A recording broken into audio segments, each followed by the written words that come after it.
Cambridge Preparation for the Toefl Test, 4th edition. CD 1.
Diagnostic test. Listening section. Listen to part of a lecture in an American government class. So today I want to go over the main points about what's called the Electoral College. That is the way that presidents are chosen in the United States. Also vice presidents too, of course. Now, some of you may think that the president is the candidate who gets the most votes from the voting public. Often that's true. But the way it works, it's not necessarily the one who gets the most votes from the public. In practice, it's the candidate who wins the most votes from the Electoral College. Okay, so let me try to make this clear. First of all, what is an elector? Well, an elector is a person, a member of a political party, who has been chosen by that party in a given state. Okay, so this person, this elector, is pledged to his or her party's candidate for president. So in any state, there are several electors. The number of electors in a state is equal to the number of U.S. senators plus the number of U.S. representatives in that state. Don't get confused here. The senators and representatives are not the same people as the electors. It's just that the numbers are the same. So, there are always 2 senators in each state, as you know, but the number of representatives depends on the population of the state. So a populous state has several representatives, and a state without a lot of people will have only a few representatives. Some states, such as Alaska, which has a small population, for example, have only 1 representative at the current time. That means that Alaska will have 3 electors chosen by each political party. In total, there are currently 538 electoral votes in the whole country. Okay, so what happens when you vote in the presidential election? Well, what you have when you vote is a ballot, which normally says electors for, and then the names of each of the presidential candidates running. So you choose electors for the candidate of your choice. Here's the interesting part, in a way. Whichever candidate wins the most popular votes in a state also wins all the electors of that state. So back to the case of Alaska. The candidate who wins the greatest share of the vote from the general public wins 3 electoral votes. Those 3 electors become the electors of that state. Now, okay, there are a couple of exceptions to that, but we'll have a look at those next week. Now, the election for president, where all the voting public cast their votes, is, as you know, in early November. Okay.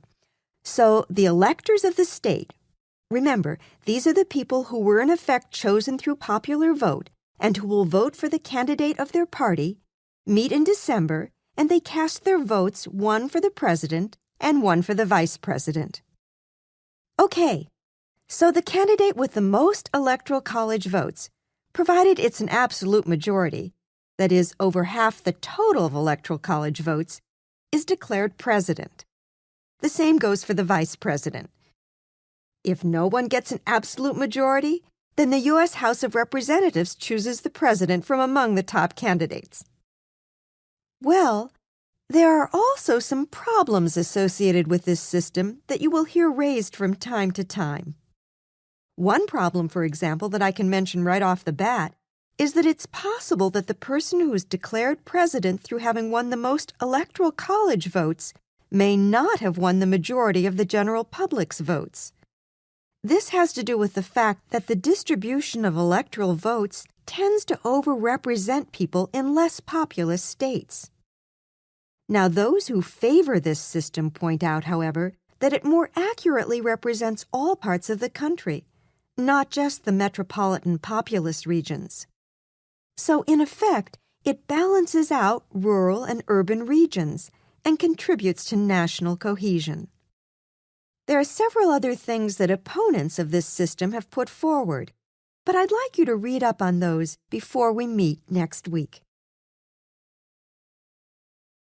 Now get ready to answer the questions.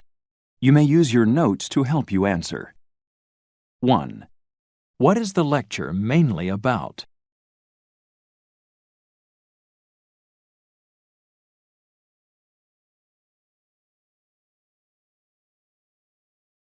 2. According to the professor, who becomes an elector?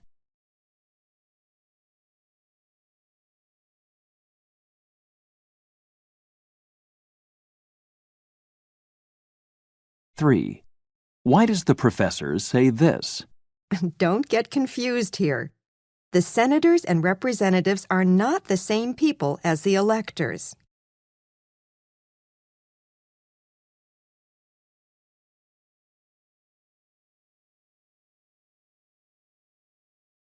4. Why does the professor use the example of Alaska in the lecture?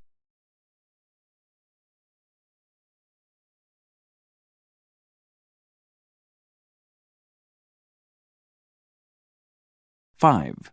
Which candidate wins the presidential election?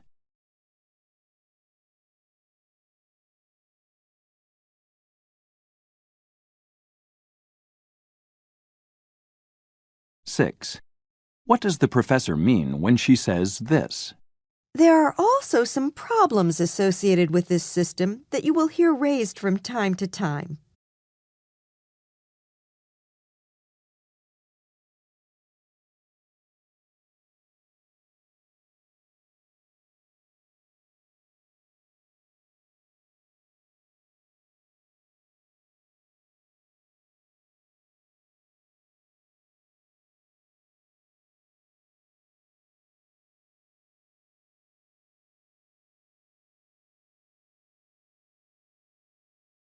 Listen to a conversation between a student and a professor.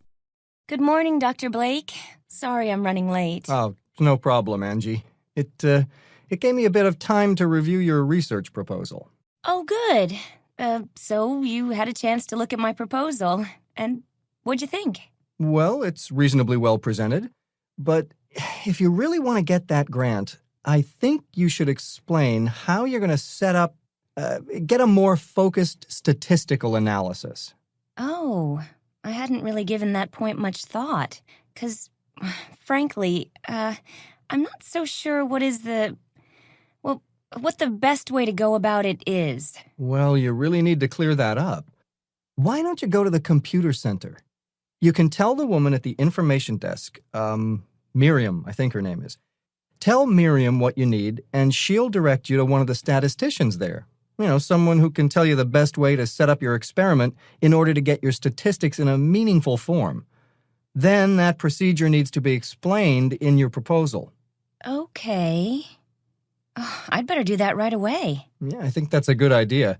Proposals have to be in before the office closes on Friday, and you're going to want to have a clear idea of how you're going to deal with your data. Thanks. Bye. Just a minute, Angie. Yes? Before you go, there are a couple more points. Let's see.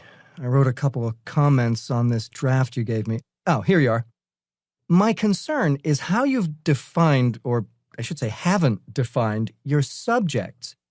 You mentioned that you'll be testing non-native speakers' linguistic recognition of certain English stress patterns, but you haven't clearly defined the group of subjects. Well, I've made contact with a group of international students who are willing to work on the project. Yeah, I know, but there are some issues that the committee will question. The proposal as you have it seems, well, somewhat like comparing apples and oranges.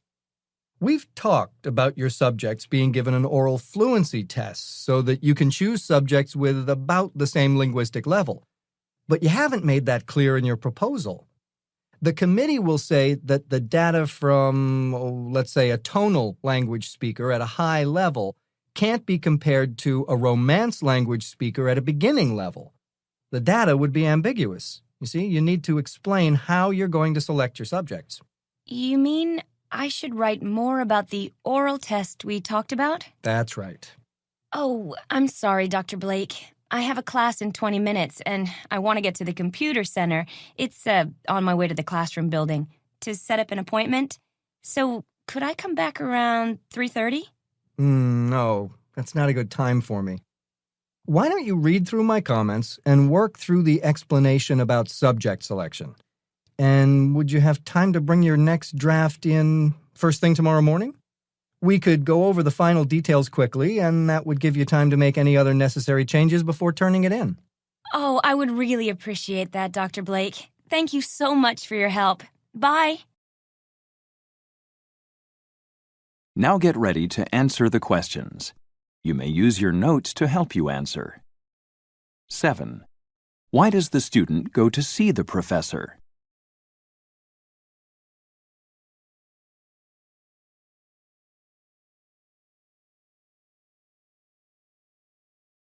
8. Why does the professor suggest that the student go to the computer center?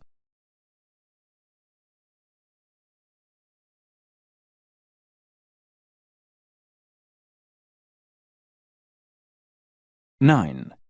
According to the professor, what information should the student add in her proposal?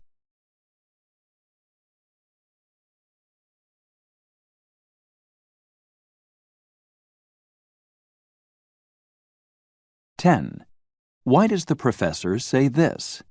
The proposal as you have it seems, well, somewhat like comparing apples and oranges.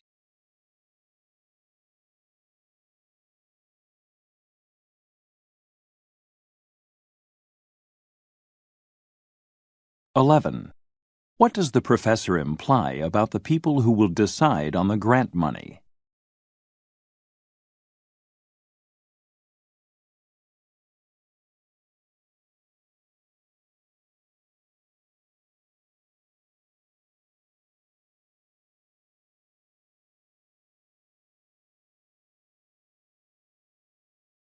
'Listen to part of a discussion in a business correspondence class. We've been concentrating on formal letters in business communications. But today I'd like to talk about some issues in using email.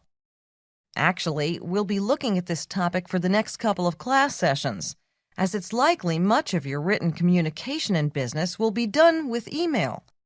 And the etiquette of using email is extremely important in the business world. So, okay, there are two types of emails that you'll be using in business. Internal, those sent within the office, and the external, customers, suppliers, agencies. Now, we discussed the paper letter and how it could get separated from its envelope.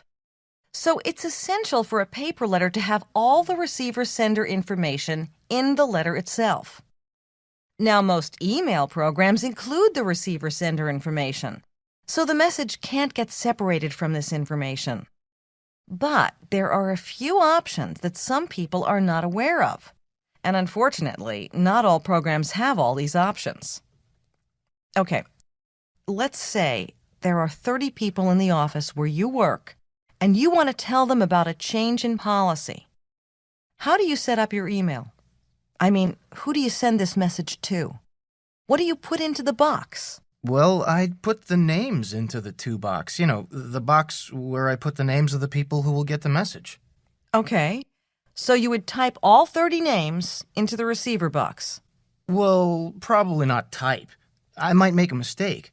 I'd copy them in, or use the reply to all icon from another email. And of course, I'd change the message and the subject. Okay, that is one way. Yes? Yeah, I have to do a lot of official emails, and I get really annoyed when people send me a message with lots of names in it.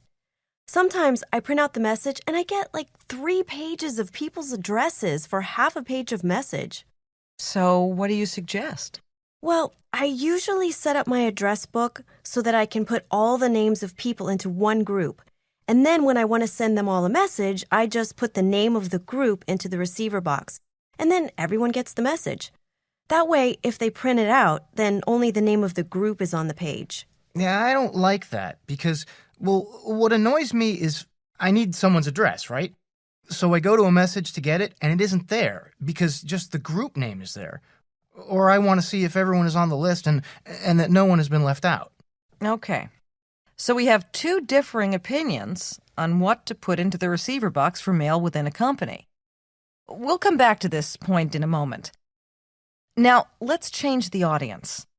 Suppose the message is that you'll be moving to a new office, and you want to tell all your customers the new location. Well, that's different then, because you can't put all the customers' names and addresses into the receiver box. I mean, that's private information, isn't it? So you gotta use a group name. No, I don't agree. I mean, I do agree that it's important to have customer anonymity, but if you put a group name, then it isn't personalized. I really think the customer wants to be addressed by their name, not something like customer group. Using a name is saying you are an important individual instead of you're just a name on this list. So what would you do? You don't want to put their names in a list for all to see, and you don't want to address them impersonally. Well, I guess I would write to them individually so that I could maintain privacy and still be sort of personal. That sounds like a lengthy process, especially if your customers are in the thousands. A lot of work. Any other suggestions? No one? Okay. Remember when we were discussing the formal business letter? We talked about a blind copy? Remember how you use a blind copy when you don't want the receiver to know who else is receiving copies? Most email systems have a blind copy function, but it doesn't usually appear automatically. You have to change your settings for it to show up on your screen. I send myself the message and put everyone's address, including my own, as a check into the blind copy box. Every individual receives the message addressed as if he or she was the only recipient of the message. Now get ready to answer the questions. You may use your notes to help you answer. 12. What is the discussion mainly about?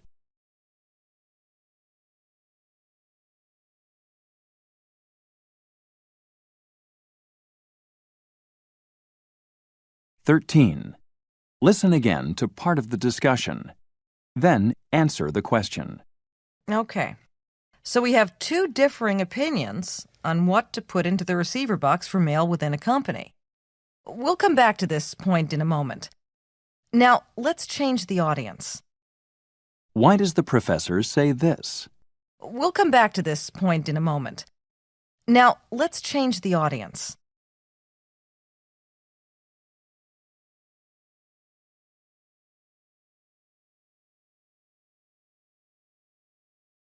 "14. What can be inferred about the students?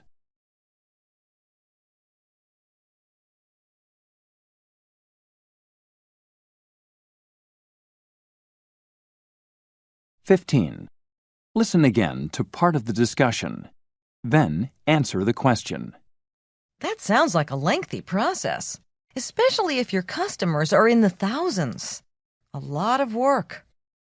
Any other suggestions? No one? Okay. Remember when we were discussing the formal business letter? We talked about a blind copy? Why does the professor ask this?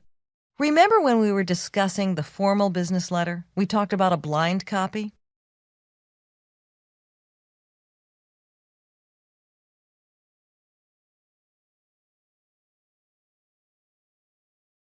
(16) According to the discussion, which way both protects customer identity and promotes customer personalization?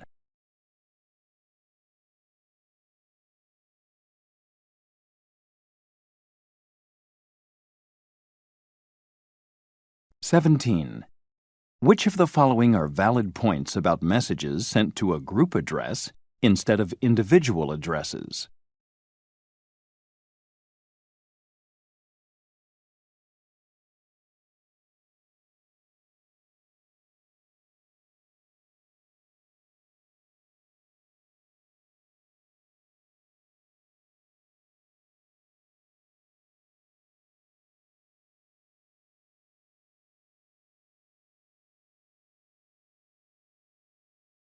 Listen to part of a lecture in a literature class.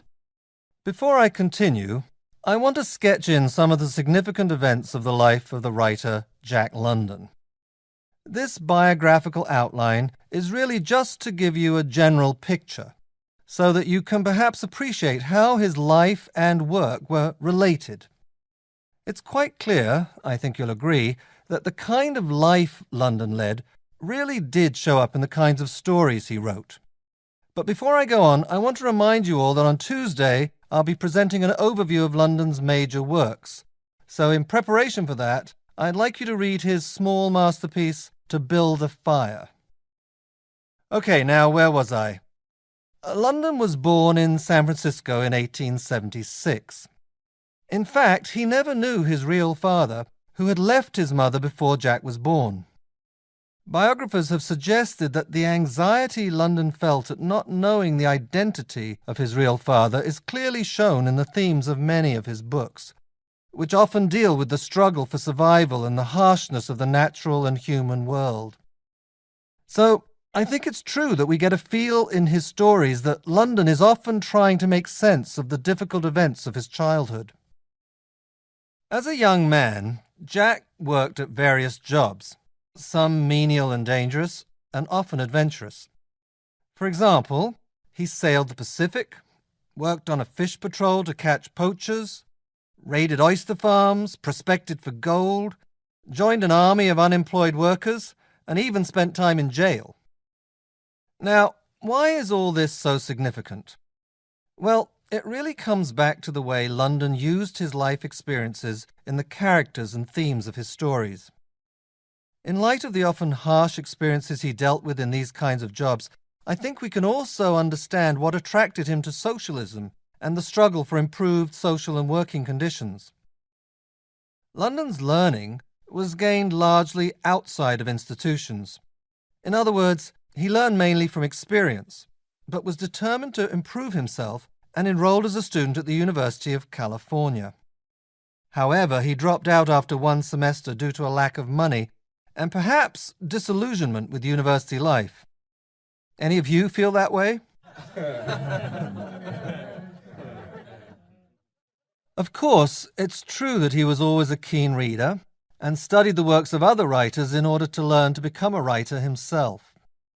I think we can say that he consciously chose the life of a writer in order to escape the unpleasant prospect of manual work.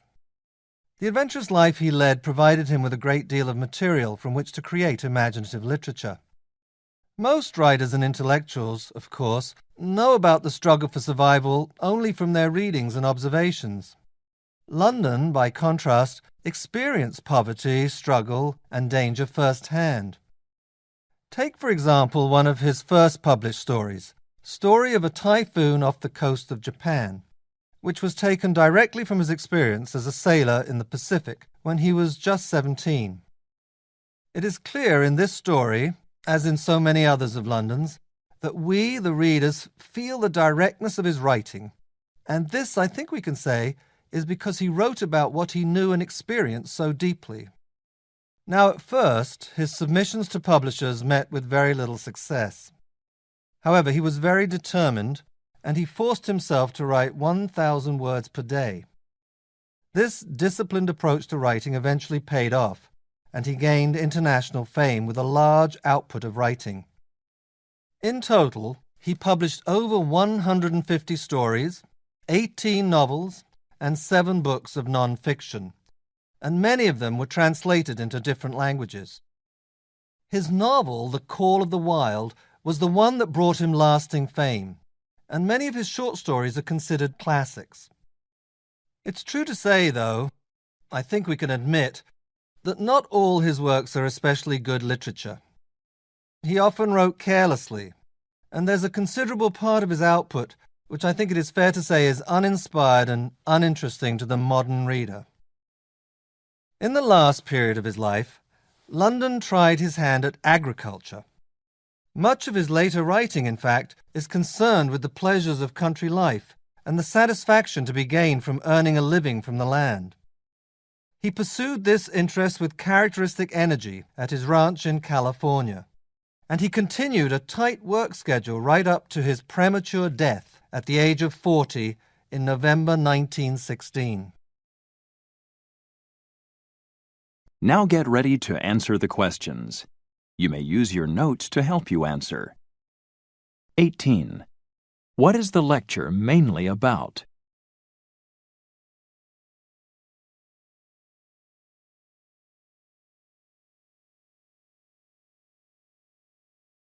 19. According to the professor, what effect did the absence of a father have on London?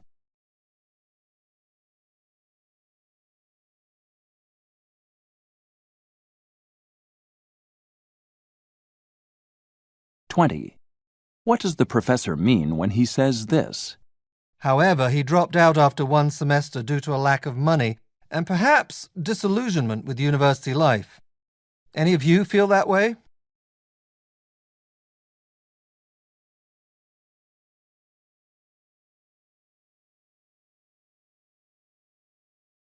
21.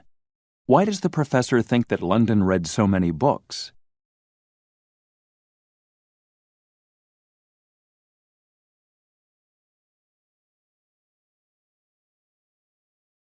22. What does the professor imply about London's success?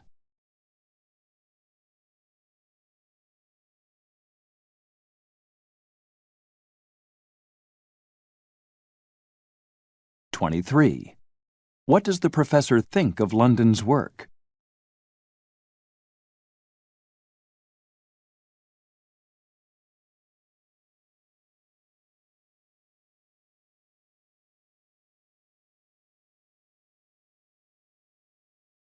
'Listen to in an anthropology class.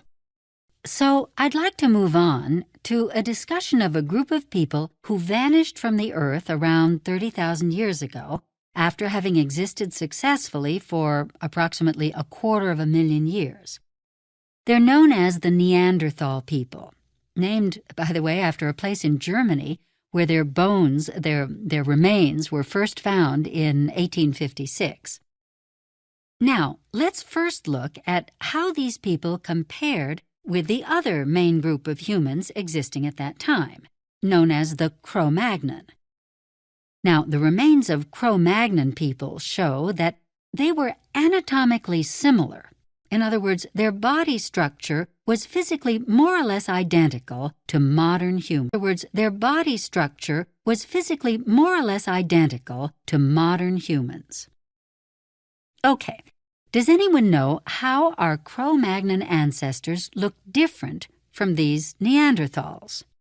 Didn't they have a different skull shape? Yes. But can you be more precise? Well, okay. The Neanderthals had a sloping forehead and no real chin. Okay. Certainly their chins were not prominent and their foreheads sloped backwards.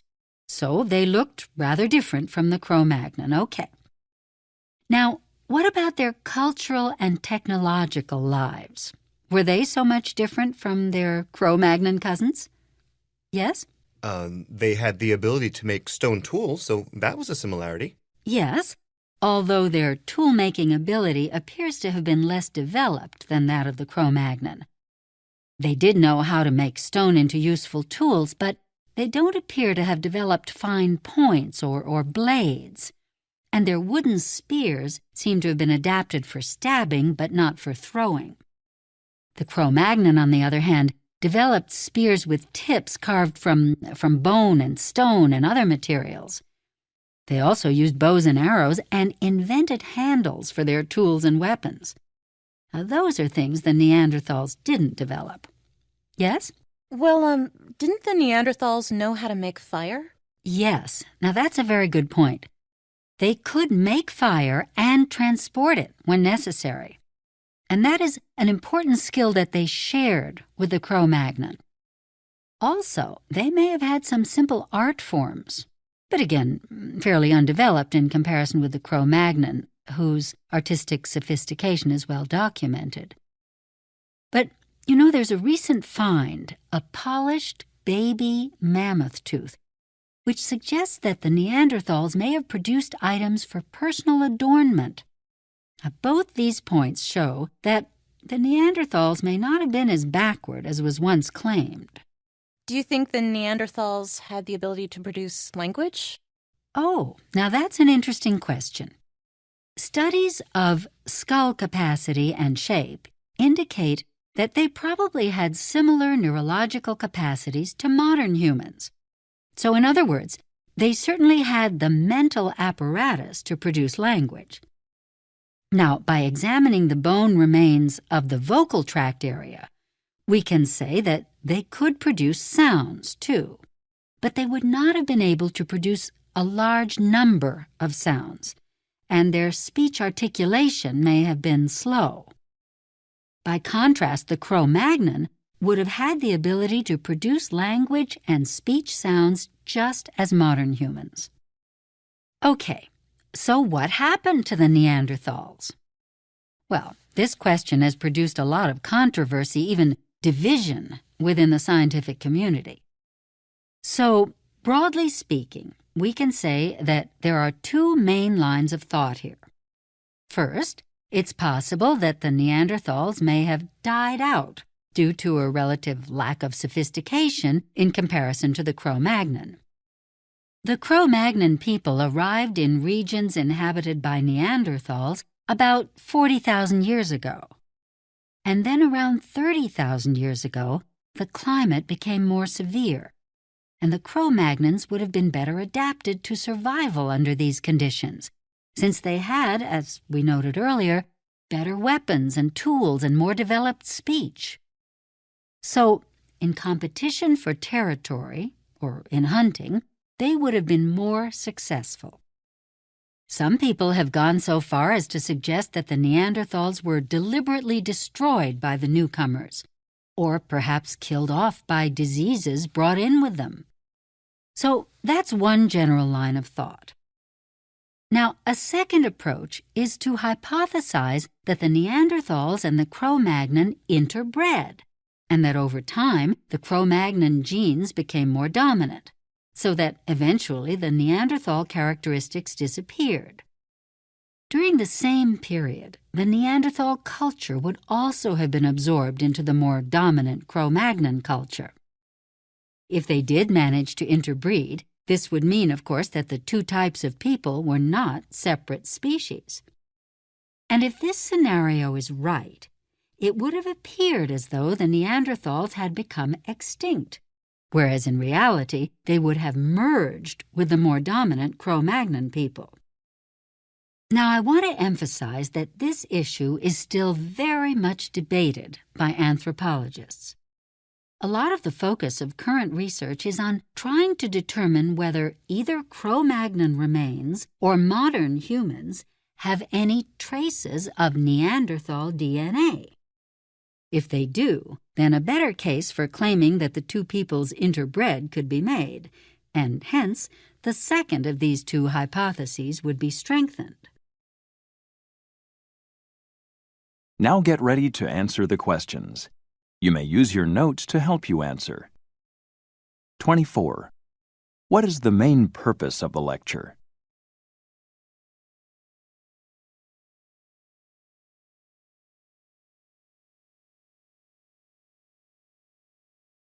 (25) Why does the professor say this?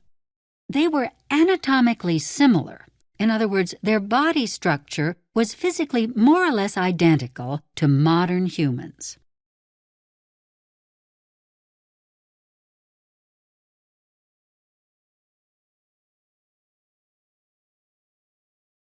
(26) Why does the professor refer to the Neanderthals' ability to make and transport fire?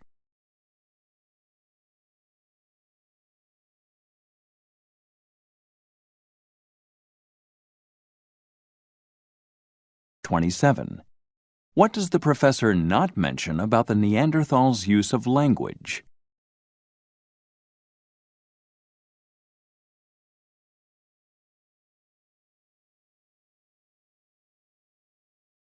(28) Indicate whether each sentence below describes Neanderthal or Cro-Magnon characteristics.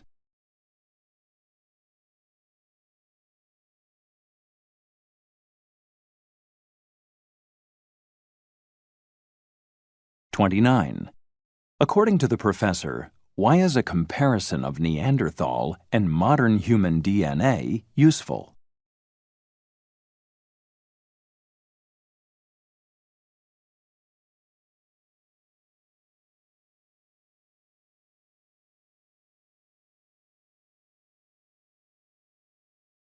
Listen to part of a conversation at a campus police station.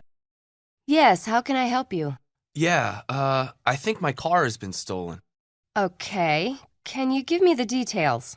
Yeah, it's a 1999 four-wheel drive blue Subaru. Okay, and when and where did you last see it? Well, this morning I parked it in front of Lacey Hall. Let me check our records. Ah, it appears your car was in a faculty-only zone. Yeah, I know, but the handicap parking spaces were all taken, and I had to find a place so I could get easy access to my classes. Uh-huh. But since you don't have a faculty parking sticker, your car was towed. I was hoping that because I had a handicap sticker, it would be okay. There may have been a complaint from a faculty member. Well, sometimes that happens when a professor can't get to work on time because someone who isn't faculty is parked in faculty parking. So the tow truck was called. Okay, how do I get my car back? Well, when a vehicle has to be towed, the owner must pay for the towing and storage fees before the car can be taken. And I'm sorry to say, there's also a parking fine. And how much will all that be? The towing fee is $90, and there's a storage fee of $10 per day. So it'd be a good idea to pick up your car today, if possible. The parking fine is $50, but if you pay within 7 days, the fine is reduced to $20. I think, well, all this is very unfair. If the university is going to charge so much, they should have more spaces. My car gets towed because the handicap parking spaces are full. One of the cars didn't even have a handicap sticker. Well, you know, don't you, that you do have the right to appeal. Since you believe that circumstances exist that may excuse you from certain university regulations. Oh, so how do I go about doing that? Well, first, you write a letter of appeal. That can be done online. You can go to the University Traffic Regulations page. You know the university homepage? Uh-huh. Okay. In your letter, explain the situation and why you believe the ticket was unfair. You'll get a letter immediately saying that your case is being reviewed. Later, you'll get a reply stating whether or not your appeal is accepted. The fine is put on hold as soon as the letter of appeal has been received. If the charge isn't dropped, then you have 7 days to pay up or to make a further appeal. Okay. Thank you for your help. Okay, good luck. Now get ready to answer the questions. You may use your notes to help you answer. 30. Why did the student go to the campus police?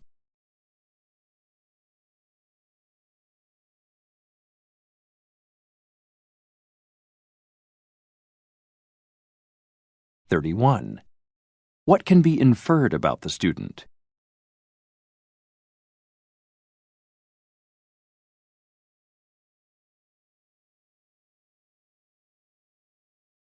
32. Listen again to part of the conversation. Then answer the question. Well, when a vehicle has to be towed, the owner must pay for the towing and storage fees before the car can be taken. And I'm sorry to say, there's also a parking fine. What does the officer mean when she says this? And I'm sorry to say,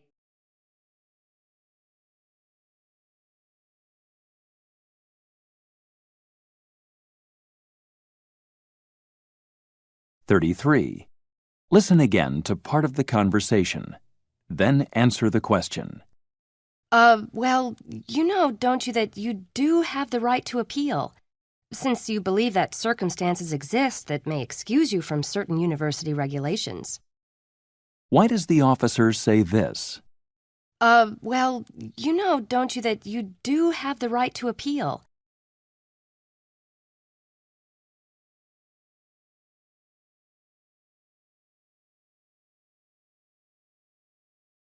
"34. What will the student probably do?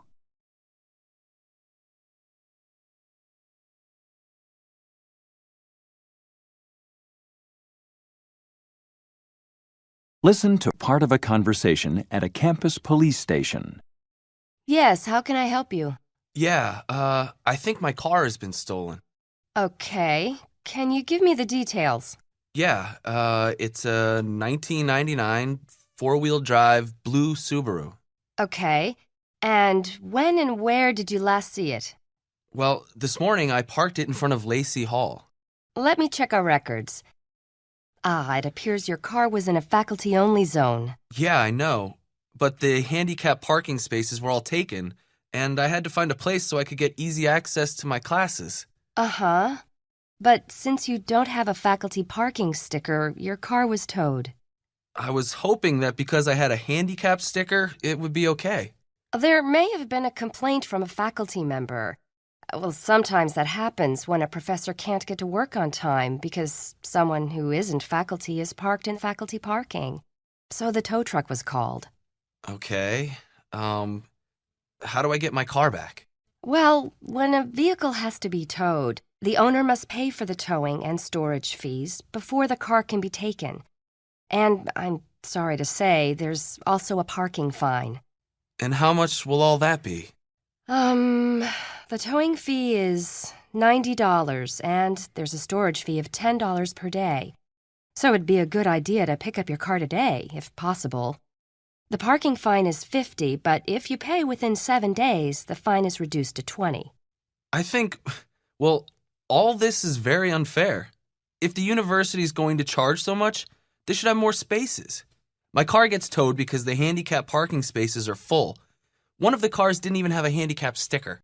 Well, don't you, that you do have the right to appeal, since you believe that circumstances exist that may excuse you from certain university regulations. Oh, so how do I go about doing that? Well, first, you write a letter of appeal. Well, that can be done online.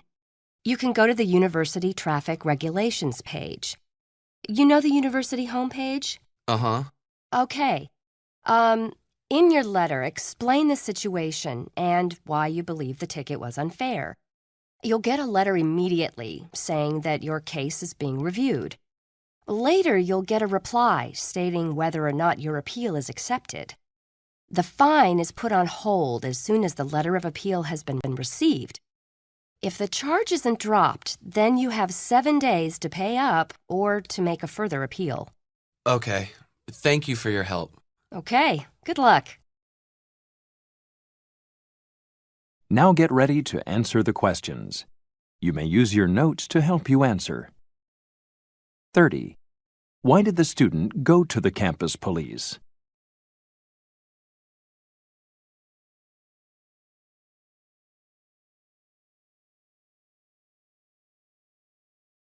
31.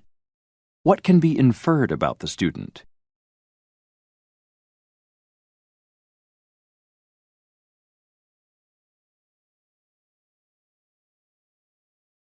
32. Listen again to part of the conversation. Then answer the question. Well, when a vehicle has to be towed, the owner must pay for the towing and storage fees before the car can be taken. And I'm sorry to say, there's also a parking fine.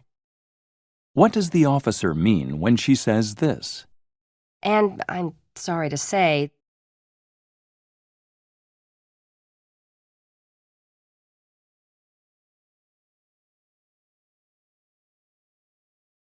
(33) Listen again to part of the conversation. Then answer the question. Well, don't you, that you do have the right to appeal, since you believe that circumstances exist that may excuse you from certain university regulations. Why does the officer say this? Well, don't you, that you do have the right to appeal.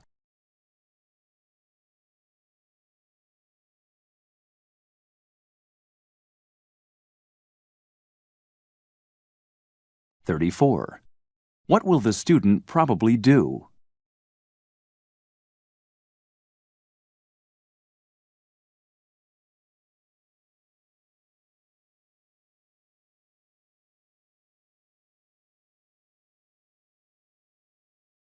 Diagnostic test. Speaking section. 1. Please listen carefully. Describe changes in technology that have affected your life and explain what effect they have had on you as a student. Include details and examples to support your explanation. You may begin to prepare your response after the beep.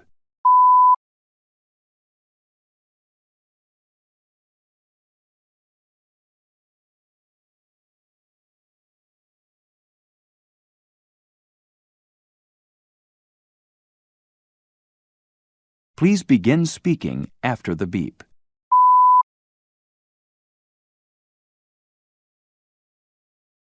Two, please listen carefully. What kind of friend is better? One who is very similar to you, or one who is very different? Which kind of friend do you prefer, and why? Include details and examples in your explanation. You may begin to prepare your response after the beep.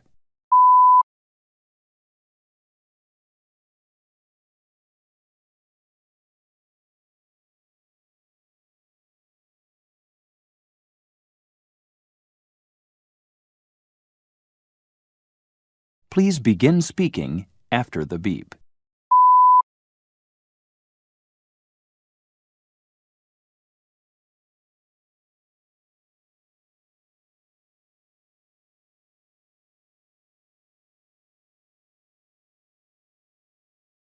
Three, please listen carefully. The University of the Rockies is announcing its annual job fair. Read the announcement from the Career Services Center. You will have 45 seconds to read the announcement. Begin reading now.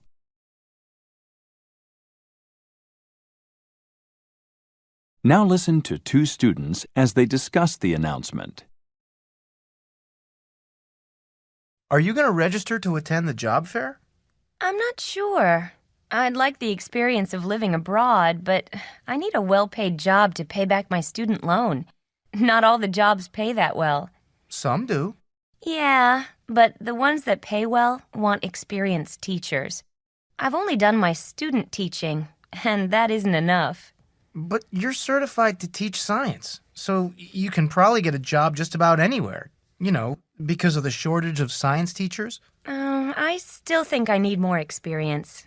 You also won first prize in the science teaching competition for your inquiry-based science project. Surely that'd count in the job market. Maybe, but I think that you ought to register. The service is free.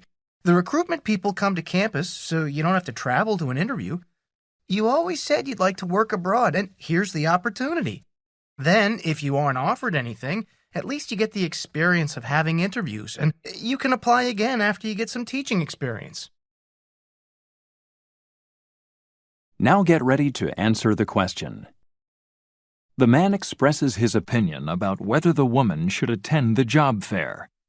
State his opinion and explain the reasons he gives for his opinion. You may begin to prepare your response after the beep.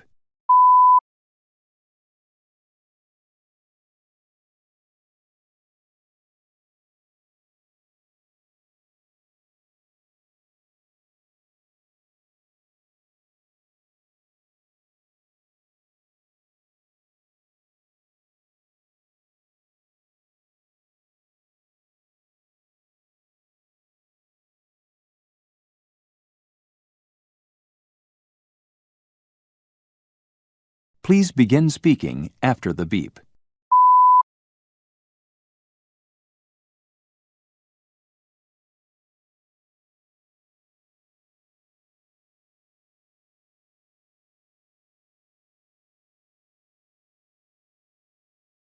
Four, please listen carefully.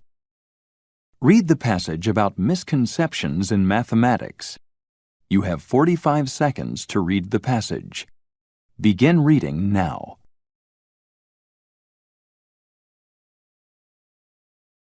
Now listen to part of a lecture on this topic in a math education class. Misconceptions about simple notions in arithmetic are not readily given up. So, for example, a child who believes that 1/4 is larger than 1/2 will not let go of this misconception when he or she gets back an assignment full of red correction marks. The child will let go of this misconception when he or she fully understands fractions. So, how do we develop this understanding? I think this situation is partly caused by the practice in many schools of teaching mathematics by rote. In other words, children are taught to memorize a formula, to practice using that formula, and then go on to the next one. Children start to believe that math is boring and work through problems without understanding the nature of the concepts. So what happens is that kids can work a problem only if they remember the formula. Using the rote method of teaching doesn't take into account the child's pre-knowledge or informal knowledge of mathematics. Even a small child can tell the difference between a whole cookie and a half a cookie. So using this informal knowledge is a very important part of helping children learn fractions, or other math concepts for that matter. Teachers tend to forget they must put these concepts into daily situations that children can relate to. Using real objects, children can come up with the formula themselves. And having done that, the children learn and understand the formulas better. It's also true that teachers too often assume that children understand the mathematical symbols being used. For example, the symbol for percentages. Unfortunately, too often that is an incorrect assumption. Now get ready to answer the question. The professor describes the mistakes that are made in teaching children mathematics. Explain how these mistakes relate to the problems that children have in understanding fractions. You may begin to prepare your response after the beep.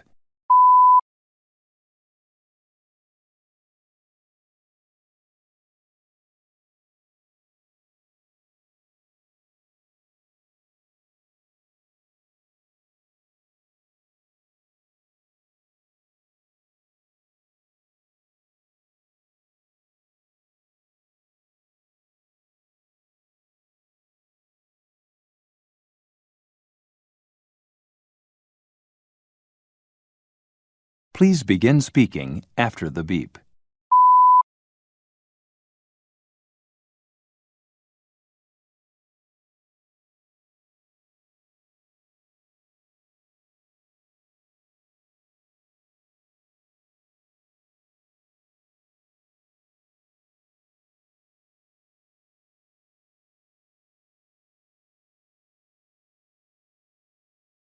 Five, please listen carefully. Listen to a conversation between two students. Sally, why the frown? John, I have been trying to learn this list of vocabulary words, and I'm just getting nowhere. Here, take the list and ask me one of the words. You'll see. Okay. How about arthropoda? Oh, those creepy crawly things? But what kind of creepy crawly things? Snakes? No, like spiders and scorpions. Right. See? You do know at least one word. So, how did you remember it? I don't know. I guess it's because it starts with A and I've managed to memorize the A words. But look at how long the list is. Okay.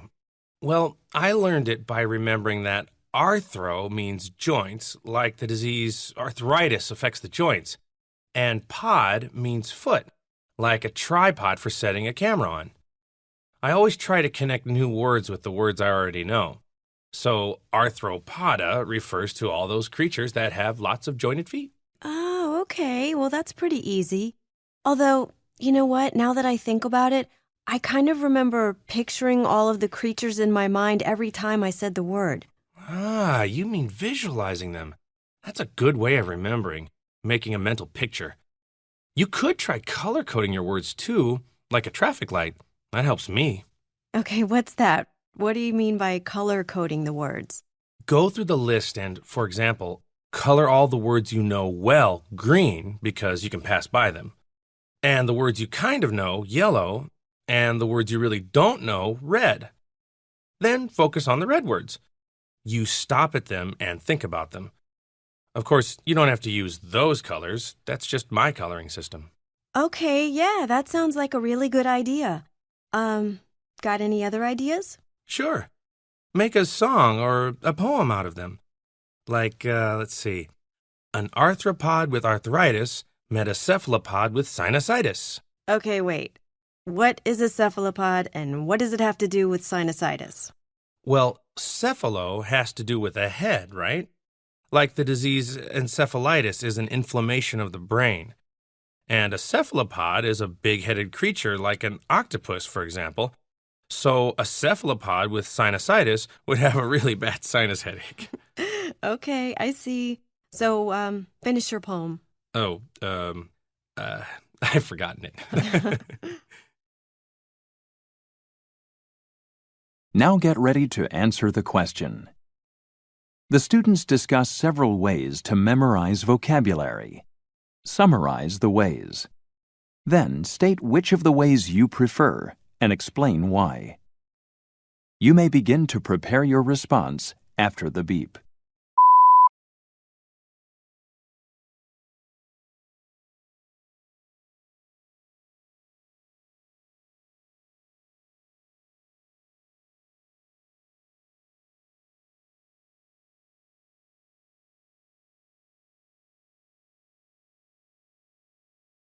Please begin speaking after the beep.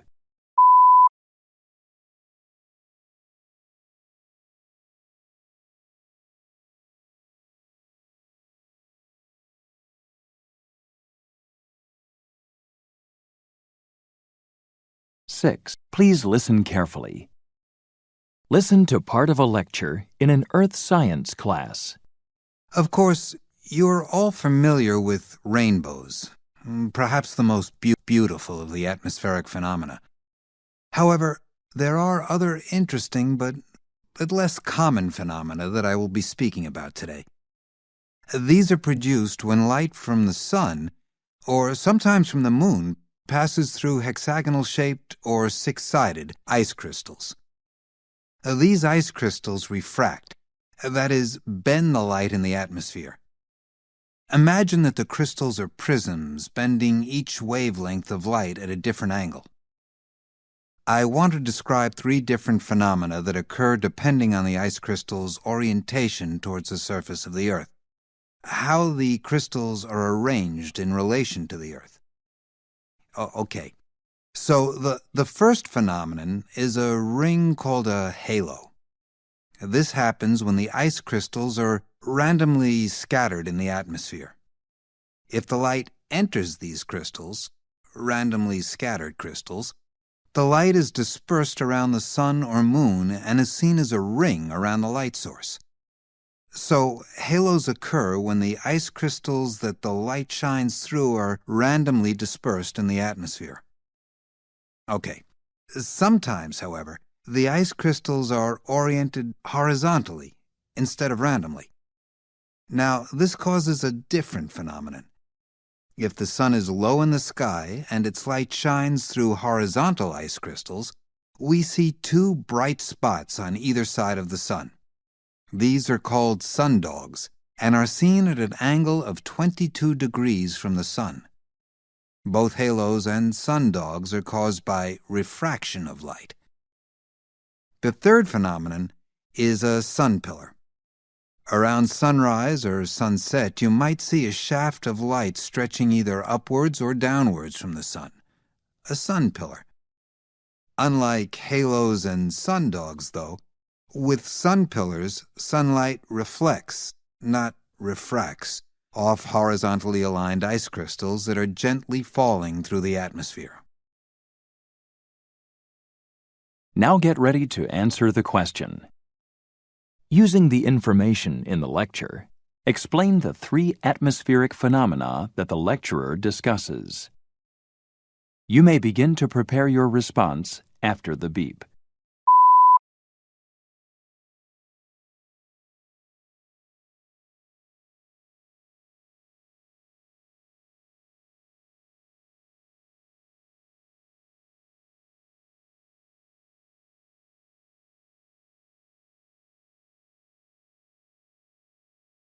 Please begin speaking after the beep.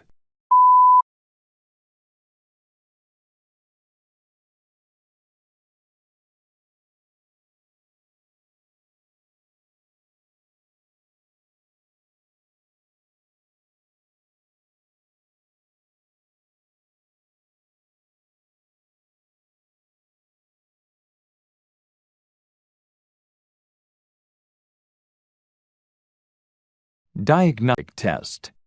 Writing. Now listen to part of a lecture on the topic you just read about. Today I wanted to question the idea that rewards increase productivity in the workplace. Now, does this approach really work? Well, when people who have experienced a reward system were asked, we found they didn't like it. Most people, it seems, want to be paid, not encouraged through incentives. People want to be given respect for working extra hard. In fact, I know of no controlled study that has genuinely shown a long-term improvement in work as a result of any productivity reward scheme. On the contrary, there are many studies that show productivity rewards are even counterproductive. Rewards make for less productivity rather than more. So, why might this be true? Well, in fact, rewards actually punish. Yeah. If we compensate people for high productivity, they may perceive this as being controlled. People understand they're being manipulated and don't like it. But more importantly, people don't necessarily get the expected rewards. So the disappointment for not being rewarded is sort of the same as being punished. Think about it. The more desirable the reward you expect, the more disappointing it is if you fail to get it, right? Productivity schemes might even reduce the amount and quality of work. The worker's relationship with the supervisor could be damaged. Instead of trying to work collaboratively with the supervisor, an employee might conceal problems. For example, let's say you had a problem. You might be less likely to ask for help from a supervisor who can withhold rewards. To avoid a negative rating, you keep quiet. Can you see why this would tend to reduce performance rather than improve it? Summarize the points made in the lecture you just heard, explaining how they cast doubt on the points made in the reading.